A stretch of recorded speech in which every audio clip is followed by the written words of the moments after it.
घमंडी चूहा और हाथी की कहानी। एक जंगल में एक चूहा रहता था। चूहा अपने आप को बहुत ही बुद्धिमान, ज्ञानवान, सुंदर और हर कार्य में निपुण समझता था। उसी जंगल में एक बिल्ली और एक कुत्ता भी रहते थे। एक बार जंगल में दूसरे जंगल से एक बड़ा सा हाथी आया। हाथी को देखने के लिए जंगल में जानवरों की भीड़ लग गई। सभी जानवर कहने लगे, देखो ये हाथी कितना बड़ा है, कितना विशाल और कितना ताकतवर है। हम लोग तो क्या, इस जंगल में कोई भी जानवर इस हाथी के सामने कुछ भी नहीं है। जानवरों की बात सुनकर चूहे को हाथी से बहुत ईर्ष्या होने लगी। जानवरों की बात सुनकर चूहा बोला, अरे भाई, इस हाथी में ऐसी कौन सी बात है जो मुझ में नहीं है। इस हाथी के 4 पैर हैं, वह मेरे पास भी हैं। हाथी के 2 कान, 2 आंखें और 1 पूंछ है, वह भी मेरे पास है। इसके जैसी लंबी नाक मेरी नहीं है। मेरी नाक तो इस हाथी से बहुत अच्छी है और मेरे कान भी इस हाथी के फावड़े जैसे नहीं है। जंगल के सभी जानवरों को चूहे की बात पर हंसी आ रही थी।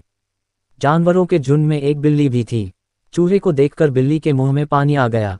तभी अचानक बिल्ली ने चूहे के ऊपर छलांग लगा दी। चूहा किसी तरह वहां से अपनी जान बचाकर भागा और भागते समय उसके रास्ते में एक कुत्ता आ गया। कुत्ता कई दिनों से भूखा था।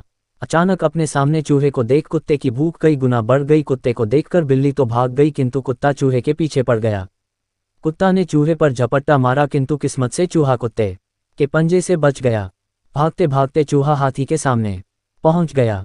हाथी अपनी मदमस्त चाल में चला जा रहा था। उसने चूहे को पूरी तरह नज़रअंदाज कर दिया और आगे बढ़ने के लिए हाथी ने जैसे ही पैर बढ़ाया कि चूहा उसके पैरों के नीचे दबते दबते बच गया।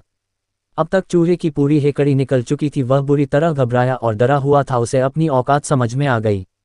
तभी चूहे को एक बिल दिखा, जिसमें घुसकर चूहे ने अपनी जान बचाई। शिक्षा। हाथी और चूहे की कहानी से हमें शिक्षा मिलती है कि कभी भी दूसरे के श्रेष्ठ गुणों से ईर्ष्या नहीं करना चाहिए। क्वोट।